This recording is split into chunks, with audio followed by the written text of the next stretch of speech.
I am not going to tell you about his biography, where he's been, what he's done, because that's going to come out in the interview. But I'm very happy to introduce a man who doesn't need an introduction. Rabbi Miller is a personage in our community. He is a personality in our community. He has also been a resource to many people. He is through various life stages, and we value that very much. I've done no further ado, and now I'm going to turn the program over to Stan, who will interview Rabbi Miller. Thank you, Malcolm, and welcome everybody. Happy to see you all here. Let me say that, by the way, I also love Rabbi Miller. I'm quitting while I'm ahead. I'm going to give him a kiss later. But I knew Rabbi Miller before we came here. We were friends. In fact, he and his wife, and Gloria, and I went to Florida together one year. We had a very lovely time. When I was program chairman and setting up programs, I knew that Rabbi Miller would be a very worthwhile person to hear about. And I knew enough about his life and knew enough about him, and knew about how he presents himself, that he would make a very worthwhile, charming presenter at the men's club.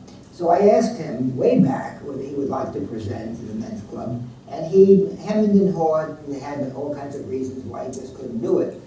But finally, months and months later, we had another discussion, and he finally did agree that he would come and be a presenter. So he's not exactly shy, but he's a little bit, sometimes a little bit cautious about coming forth. But he is a very, very dynamic man who has added a lot to our community. So before we get started with the formal interview, Rabbi Miller would like to say a couple words. So I thank you for being, I'm not on. I thank you for being here. Is that my yaya back there? My daughter is here. So, I thank you for being here, and for those who are not in attendance, tell them they must bring a note from the principal. You know, I want it to be more than a speech and more than simply an interview.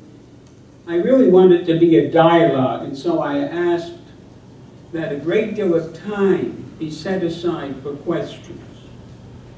And in any dialogue, there has to be a certain degree of honesty, integrity, and also that it comes from the heart. And I want to share some feelings that I have. Several years ago, probably the first year that, and I'm a senior at a senior citizen place.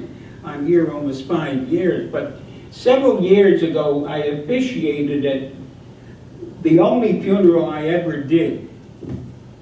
And someone came over to me and said, "Now I see you as a rabbi." And of course I was wearing the black suit. There was gravitas in my presentation. I read the liturgy. I gave the eulogy, all very majestic. And the friend came over to me and said, "You know, Rabbi, now I really see you as a rabbi." So I told him I understand that. I was a religious functionary. I've done that since 1958 until 1997, when I reached the highest level of being a rabbi. You know, you start as a rabbi, assistant rabbi, associate rabbi, senior rabbi, and then you reach the top, Rabbi Emeritus. You're free at last. No president, no ritual chairman, free. And so these years after my retirement, Margaret and I had a good number of years. We traveled, we did things together. And then came the difficult years. Margaret took sick, and I became a caregiver, like so many of you out there now. You know what it entails.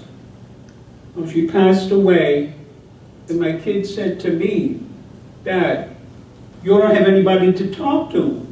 You need people to come to Newbridge, try it out." Of course, I trained, I came.